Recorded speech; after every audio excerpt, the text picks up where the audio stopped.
Hello, welcome back.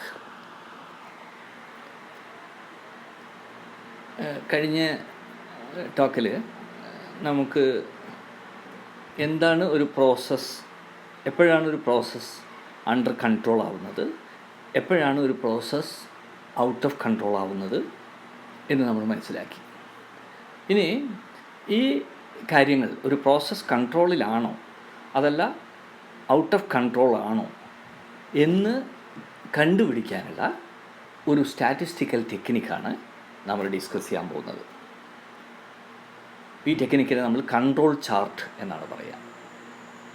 In fact this control chart is suggested by doctor Shewhart, A.W. Shewhart, and so this control chart is in general called Shewhart's control charts. Okay. Shewhart's control ചാർട്ടിലേക്ക് കടക്കുന്നതിന് മുമ്പ് ഈ ഷെവാർട്ട്സ് control ചാർട്ടിൻ്റെ objective എന്താണ്, എന്തിനു വേണ്ടിയിട്ടാണ് ഒരു control chart ഉപയോഗിക്കുന്നത്? In fact a major objective of the statistical process control is to quickly detect the occurrence of assignable causes of process shifts. ഞാൻ നേരത്തെ സൂചിപ്പിച്ചു, ചാൻസ് കോസസ് എന്താണ് എന്ന് നമ്മൾ കണ്ടുപിടിക്കേണ്ട കാര്യമില്ല. കാര്യം ചാൻസ് കോസ് എന്ന് പറയുന്നത് ഇന്നെവിറ്റബിളാണ്, ഒഴിച്ചുകൂടാൻ പറ്റാത്തതാണ്, ഇൻഹറൻ്റ് ആണ്, അത് ബൈ ഡിഫാൾട്ട് ഉള്ളതാണ്. അപ്പോൾ അത് എന്താണ്, ചാൻസ് കോസസിൻ്റെ ഒരുപാട് റീസൺസ് ഉണ്ടാവാം.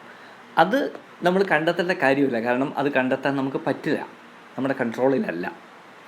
അപ്പോൾ സ്റ്റാറ്റിസ്റ്റിക്കൽ പ്രോസസ് കൺട്രോളിൽ നമ്മൾ ചെയ്യുന്നത്, നമ്മുടെ അസൈനബിൾ കോസസ് ഒക്കർ ചെയ്യുന്നത് കാരണം നമ്മുടെ പ്രോസസ്സിൽ ഷിഫ്റ്റ് ഉണ്ടാവും. പ്രോസസ് ഷിഫ്റ്റ് അഥവാ നമ്മുടെ പ്രോഡക്റ്റിലുള്ള മെഷർമെൻറ്റിന് ഉണ്ടാകുന്ന ഷിഫ്റ്റ്, അതാണ് പ്രോസസ് ഷിഫ്റ്റ് എന്ന് പറയുന്നത്.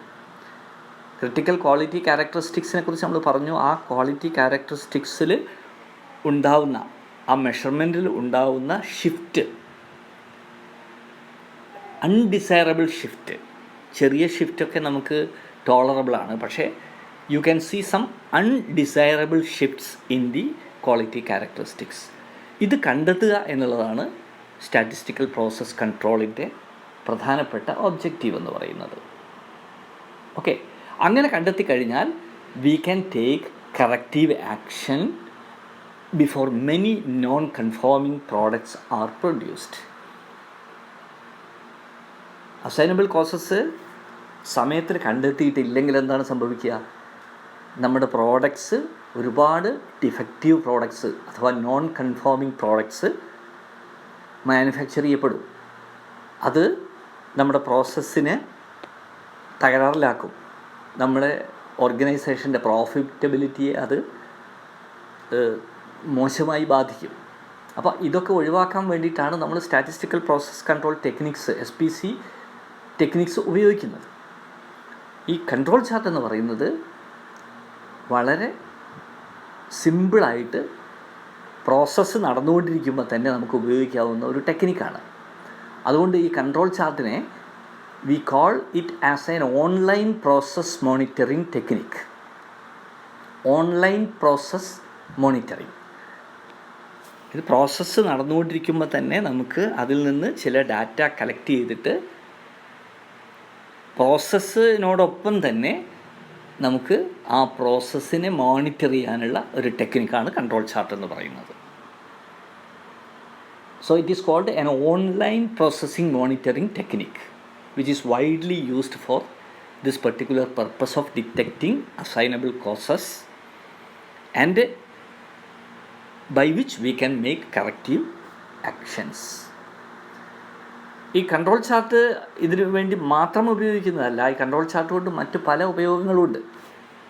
Control chart can be used for estimating the parameters of A production process. ഒരു പ്രൊഡക്ഷൻ പ്രോസസ്സിൻ്റെ പാരാമീറ്റേഴ്സ് നമുക്ക് എസ്റ്റിമേറ്റ് ചെയ്യാം. നമ്മൾ പ്രോസസ്സ് നടന്നുകൊണ്ടിരിക്കുകയാണ്. ഈ പ്രോസസ്സ് ഉണ്ടാവുന്ന പാരാമീറ്റേഴ്സ് എന്ന് പറഞ്ഞാൽ ആ പ്രോസസ്സിൻ്റെ ആവറേജ് ആയിരിക്കാം, അല്ലെങ്കിൽ ആ പ്രോസസ്സിൻ്റെ വേരിയേഷൻ ആയിരിക്കാം, പ്രോസസ്സിൻ്റെ ആവറേജ് എന്ന് പറഞ്ഞാൽ ആ പ്രോസസ്സിലൂടെ ഉൽപ്പാദിപ്പിക്കപ്പെടുന്ന പ്രോഡക്റ്റിൻ്റെ ക്വാളിറ്റി ക്യാരക്ടറിസ്റ്റിക്സിലുള്ള പാരാമീറ്റേഴ്സ്, അതാണ് ഉദ്ദേശിക്കുന്നത്.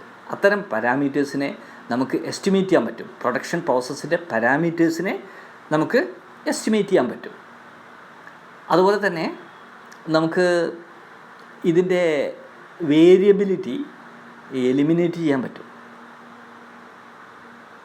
ഈ പ്രോസസ്സിൻ്റെ ഒരു ക്യാപ്പബിലിറ്റി, എത്രമാത്രം ക്യാപ്പബിളാണ് ഈ പ്രോസസ്സ് എന്നുള്ളത് നമുക്ക് എസ്റ്റിമേറ്റ് ചെയ്യാൻ പറ്റും. അങ്ങനെ കൺട്രോൾ ചാർട്ട് കൊണ്ട് ഒരുപാട് യൂസസ് ഉണ്ട്.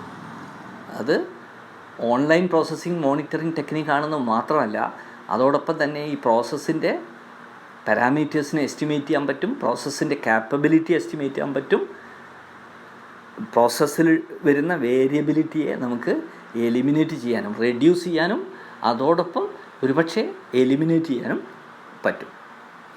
ഈ കൺട്രോൾ ചാർട്ടിൻ്റെ ഒരു സ്പെസിമെനാണ് നിങ്ങൾ കാണുന്നത്. You see a specimen. ഈ കൺട്രോൾ ചാർട്ട് കാണുമ്പോൾ തന്നെ നിങ്ങൾക്ക് അതിൽ 2 ആക്സിസ് ആണുള്ളത്. ഒന്ന് sample number or time. Sample number or time. Sample number എന്ന് പറഞ്ഞാൽ ഒന്നാമത്തെ സാമ്പിൾ, രണ്ടാമത്തെ സാമ്പിൾ, മൂന്നാമത്തെ സാമ്പിൾ, നാലാമത്തെ സാമ്പിൾ. അതായത് നമ്മൾ ചെയ്യാൻ പോകുന്നത് എന്താ വെച്ചാൽ നമ്മുടെ പ്രോസസ്സിൽ നിന്ന് പ്രോസസ്സിൽ നിന്ന് പറയുമ്പോൾ പ്രോസസ്സിൻ്റെ ഔട്ട്പുട്ടായ പ്രോഡക്റ്റ് നമ്മൾ ഓരോ പ്രോഡക്റ്റ് എടുത്തിട്ട് വേണമെങ്കിൽ 4 പ്രോഡക്റ്റ് എടുക്കുന്നു, ഒരു സമയത്ത് 4 പ്രോഡക്റ്റ് എടുക്കുന്നു. അതാണ് സാമ്പിൾ. 4 പ്രോഡക്റ്റിൻ്റെ ഒരു സാമ്പിൾ എടുക്കുന്നു, അല്ലെങ്കിൽ 5 പ്രോഡക്റ്റിൻ്റെ ഒരു സാമ്പിൾ എടുക്കുന്നു. പിന്നെ കുറച്ച് കഴിഞ്ഞിട്ട് വീണ്ടും 5 പ്രോഡക്റ്റിൻ്റെ ഒരു സാമ്പിൾ എടുക്കുന്നു. അങ്ങനെ ഒരുപാട് സാമ്പിൾസ് ഈ പ്രോസസ്സ് നടന്നുകൊണ്ടിരിക്കുമ്പോൾ തന്നെ നമ്മൾ എടുക്കുന്നു. അതാണ് ഈ എക്സ് ആക്സിസിൽ കൊടുത്തിരിക്കുന്നത് sample number of or time. അതായത് ഒന്നാമത്തെ മണിക്കൂറിലൊരു സാമ്പിൾ എടുക്കുന്നു, രണ്ടാമത്തെ മണിക്കൂറിലൊരു സാമ്പിൾ എടുക്കുന്നു, മൂന്നാമത്തെ മണിക്കൂറിലൊരു സാമ്പിൾ എടുക്കുന്നു. അങ്ങനെയാവാം. അത് സമയം വെച്ചിട്ടാണെങ്കിൽ ടൈം എന്ന് പറയാം. ഇനി അതല്ല ഒന്നാമത്തെ, രണ്ടാമത്തെ, മൂന്നാമത്തെ സാമ്പിളാണെങ്കിൽ അതിനെ സാമ്പിൾ നമ്പർ എന്ന് പറയാം. രണ്ടായാലും അതിനെ സാമ്പിൾ നമ്പർ അല്ലെങ്കിൽ സാമ്പിളിംഗ് ടൈം എന്നാണ് പറയുക. അത് എക്സ് ആക്സിസിൽ. വൈ ആക്സിസിൽ നമ്മൾ ഒരു സാമ്പിൾ ക്വാളിറ്റി ക്യാരക്ടറിസ്റ്റിക് കമ്പ്യൂട്ട് ചെയ്യുന്നു. ഇപ്പോൾ പ്രോസസ്സിൻ്റെ ഏതെങ്കിലും ഒരു മെഷർമെൻറ്റിൻ്റെ ആവറേജാണ് എടുക്കുന്നതെങ്കിൽ ചിലപ്പോൾ നമ്മൾ സാമ്പിൾ മീൻ ആയിരിക്കും എടുക്കുക, അല്ലെങ്കിൽ സാമ്പിൾ മീഡിയൻ ആയിരിക്കും എടുക്കുക, അല്ലെങ്കിൽ സാമ്പിൾ മോഡായിരിക്കും എടുക്കുക. ഇനി വേരിയേഷൻ ആണെങ്കിൽ ഒരു പക്ഷേ നമ്മൾ റേഞ്ച് ആയിരിക്കും എടുക്കുക, അല്ലെങ്കിൽ സ്റ്റാൻഡേർഡ് ഡീവിയേഷൻ ആയിരിക്കും എടുക്കുക. ഓക്കെ, ഇപ്പോൾ വേരിയേഷൻ്റെ ഏതെങ്കിലും ഒരു മെഷറായിരിക്കും എടുക്കുക. അപ്പോൾ സാമ്പിൾ നമ്പർ എക്സ് ആക്സിസിലും സാമ്പിൾ ക്വാളിറ്റി ക്യാരക്ടറിസ്റ്റിക്സ് വൈ ആക്സിസിലും എടുക്കുന്നു. എന്നിട്ട് ഓരോ സാമ്പിളിൻ്റെയും സാമ്പിൾ ക്യാരക്ടറിസ്റ്റിക് കമ്പ്യൂട്ട് ചെയ്യുന്നു. ഓക്കെ, എന്നിട്ട് നമ്മൾ അത് മാർക്ക് ചെയ്യുന്നു. ഇപ്പോൾ ഉദാഹരണത്തിന് ഒന്നാമത്തെ സാമ്പിളിൽ നമ്മൾ സാമ്പിൾ മീനാണ് എടുക്കുന്നത് വിചാരിക്കുക. അപ്പോൾ സാമ്പിൾ മീൻ കമ്പ്യൂട്ട് ചെയ്യുന്നു. ആ സാമ്പിൾ മീന് കമ്പ്യൂട്ട് ചെയ്ത് സാമ്പിൾ മീനിന് കറസ്പോണ്ടിങ് ആയിട്ടാണ് ഒന്നാമത്തെ പോയിൻ്റ് വരുന്നത്. ഒന്നാമത്തെ പോയിൻ്റ് അതിനേക്കാൾ വലുതാണ് രണ്ടാമത്തെ പോയിൻ്റ്, അതിനേക്കാൾ എത്രയോ ചെറുതാണ് മൂന്നാമത്തെ പോയിൻ്റ്. ഈ ഗ്രാഫ് നോക്കിക്കഴിഞ്ഞാൽ അത് വ്യക്തമാവും. അതിനേക്കാൾ വലിയതാണ് നാലാമത്തത്, അഞ്ചാമത്തത് കുറയുന്നു, പക്ഷേ ആറാമത്തത് വീണ്ടും കൂടുന്നു, ഏഴാമത്തത് നന്നായിട്ട് കുറയുന്നു. അങ്ങനെ കുറയുകയും കൂടുകയും ചെയ്യുന്ന കുറേ പോയിൻറ്റ്സാണ് നമുക്കിവിടെ കിട്ടുക. അപ്പോൾ ഇതിൽ എത്ര സാമ്പിൾ ഉണ്ടോ അത്രയും പോയിൻറ്റ്സ് ഈ ഗ്രാഫിൽ ഉണ്ടാകും. എന്നിട്ട് ഈ പോയിൻറ്റ്സിനെ നമ്മളൊരു ലൈൻ സെഗ്മെൻറ്റ് വെച്ചിട്ട് യോജിപ്പിക്കുന്നു. അതിൻ്റെ ഒരു ഓർഡർ മനസ്സിലാക്കാൻ വേണ്ടി മാത്രമാണ്, അത് നിർബന്ധമല്ല. അതുണ്ടെങ്കിൽ നമുക്ക് ഓർഡർ പ്രത്യേകം പെട്ടെന്ന് മനസ്സിലാക്കാൻ വേണ്ടി മാത്രം ഈ പോയിൻറ്റ്സിനെ ലൈൻ സെഗ്മെൻറ്റ് ഉപയോഗിച്ച് നമ്മൾ മാർക്ക് ചെയ്യുന്നു. അപ്പോൾ കുറേ കുത്തുകളും ആ കുത്തുകൾക്കിടയിൽ വരകളും ആണ് നമ്മൾ ഈ ഗ്രാഫിൽ കാണുന്നത്. ഓക്കെ, ഇതിന് പുറമെ ഇതിനൊരു സെൻട്രൽ ലൈൻ ഉണ്ട്, ഒരു അപ്പർ ലിമിറ്റ് ഉണ്ട്. അതിനെ അപ്പർ കൺട്രോൾ ലിമിറ്റ് UCL എന്നാണ് പറയുക. അതുപോലെ ഒരു ലോവർ കൺട്രോൾ ലിമിറ്റ് ഉണ്ട്, അതിനെ LCL എന്ന് പറയാം. ഞാനിവിടെ മാർക്ക് ചെയ്തിട്ടില്ല. Upper control limit UCL, lower control limit LCL, central line CL. ഈ 3 ഹൊറിസോണ്ടൽ ലൈൻ ഈ കൺട്രോൾ ചാർട്ടിനെ സംബന്ധിച്ചിടത്തോളം വളരെ പ്രധാനപ്പെട്ടതാണ്. ഞാൻ അതിൻ്റെ ഒരു സിഗ്നിഫിക്കൻസ് പറയാം. ഇതിൻ്റെ significance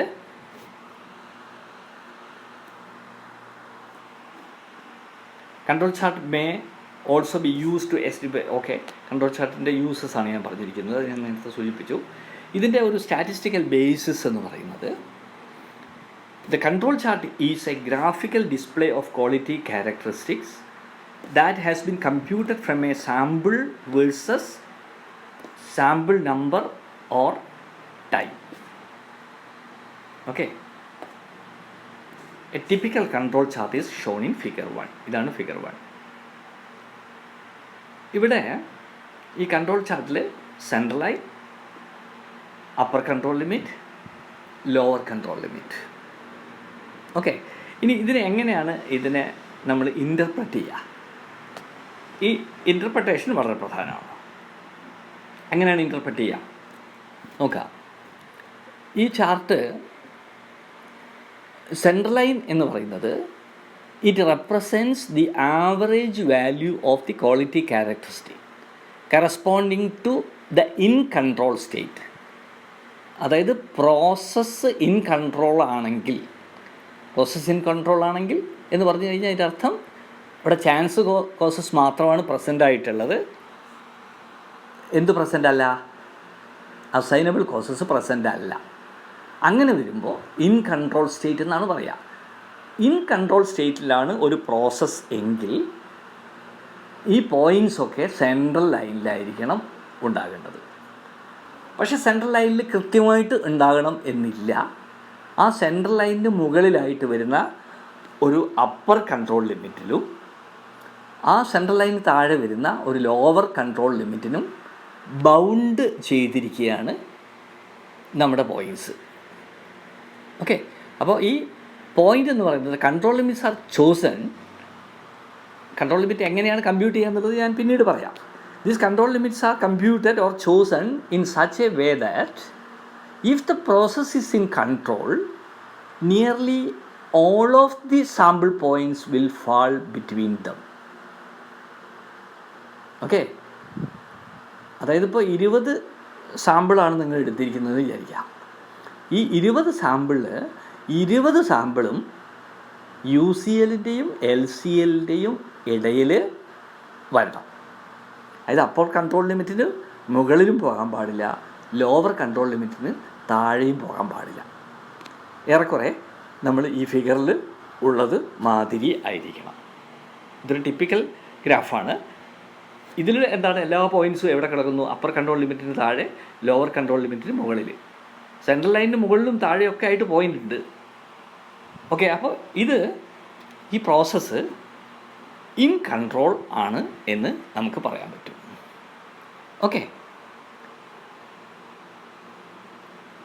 as long as the points plot within the control limits, the process is assumed to be in control and no action is necessary. അതായത് അസൈനബിൾ കോസസ് ഒന്നും ഇല്ല, അതുകൊണ്ട് പ്രത്യേകിച്ചൊരു ഡിസിഷനൊന്നും എടുക്കേണ്ടതില്ല. ഓക്കെ, എന്നാൽ suppose a point plots outside of the control limits, then you will interpret this situation as an evidence that the process is out of control and investigation and corrective action are required to find and eliminate the assignable causes responsible for this behavior. Okay, അപ്പോൾ ഏതെങ്കിലും ഒരു point ഈ upper control ലിമിറ്റിന് മുകളിൽ വരികയാണെങ്കിൽ അതിൻ്റെ അർത്ഥം അതിന് corresponding ആയിട്ട് എന്തോ ഒരു അസൈനബിൾ കോസസ് നമ്മുടെ പ്രോസസ്സിൽ പ്രസൻ്റാണ്. മെഷീനിൽ എന്തോ കുഴപ്പമുണ്ട്, അല്ലെങ്കിൽ അത് ഓപ്പറേറ്റേഴ്സിൽ എന്തോ ഒരു കുഴപ്പമുണ്ട്, അല്ലെങ്കിൽ നമ്മുടെ റോ മെറ്റീരിയൽസിൻ്റെ ക്വാളിറ്റിയിൽ എന്തോ അബദ്ധം സംഭവിച്ചിട്ടുണ്ട് തുടങ്ങിയ അസൈനബിൾ കോസസ് ഏതെങ്കിലും ഒന്ന് പ്രസൻ്റാണ് എന്ന് നമുക്ക് ഐഡൻറ്റിഫൈ ചെയ്യാൻ പറ്റും. അങ്ങനെ ഐഡൻറ്റിഫൈ ചെയ്തിട്ട് അതിനെ കറക്റ്റ് ചെയ്യാനുള്ള കറക്റ്റീവ് ഡിസിഷൻസ് എടുക്കേണ്ടി വരും. ഇതാണ് ഇതിൻ്റെ ഒരു ബേസിക് ഇൻ്റർപ്രിട്ടേഷൻ എന്ന് പറയുന്നത്. അതായത് അസൈനബിൾ കോസസ് കണ്ടെത്താനുള്ള ഒരു ടെക്നിക്കാണ് പ്രധാനമായിട്ടും ഈ ഷിവാർട്സ് കൺട്രോൾ ചാർട്ട് എന്ന് പറയുന്നത്. എല്ലാ പോയിൻറ്സും അപ്പർ കൺട്രോൾ ലിമിറ്റിൻ്റെയും ലോവർ കൺട്രോൾ ലിമിറ്റിൻ്റെയും ഇടയിലാണ് പ്ലോട്ട് ചെയ്യപ്പെടുന്നതെങ്കിൽ അതിൻ്റെ അർത്ഥം പ്രോസസ് ഈസ് ഇൻ കൺട്രോൾ എന്നാണ്. ഇനി എങ്ങാനും പോയിൻറ്റ്സ് അപ്പർ കൺട്രോൾ ലിമിറ്റിൻ്റെ മുകളിലോ ലോവർ കൺട്രോൾ ലിമിറ്റിൻ്റെ താഴെയോ വരികയാണെങ്കിൽ അതിൻ്റെ അർത്ഥം process is out of control ആണെന്നാണ്. അതിന് കറസ്പോണ്ടിങ് ആയിട്ട് എന്തെങ്കിലും ഒരു അസൈനബിൾ കോസസ് നമ്മുടെ പ്രോസസ്സിൽ സംഭവിച്ചിട്ടുണ്ട്, അത് നമുക്ക് ഐഡൻറ്റിഫൈ ചെയ്യണം, കറക്റ്റ് ചെയ്യണം. ഓക്കെ, ഇതാണ് ഈ ഷിവാർട്സ് കൺട്രോൾ ചാർട്ടിൻ്റെ ബേസിക് ആയിട്ടുള്ള ഒരു ഇൻ്റർപ്രിട്ടേഷൻ. എന്നാൽ അതിന് പുറമെ കുറേ കാര്യങ്ങളും കൂടി നമ്മളിതിൽ മനസ്സിലാക്കേണ്ടതുണ്ട്. ഞാനത് അടുത്ത ഒരു വീഡിയോയിൽ പറയാം. Okay, thank you.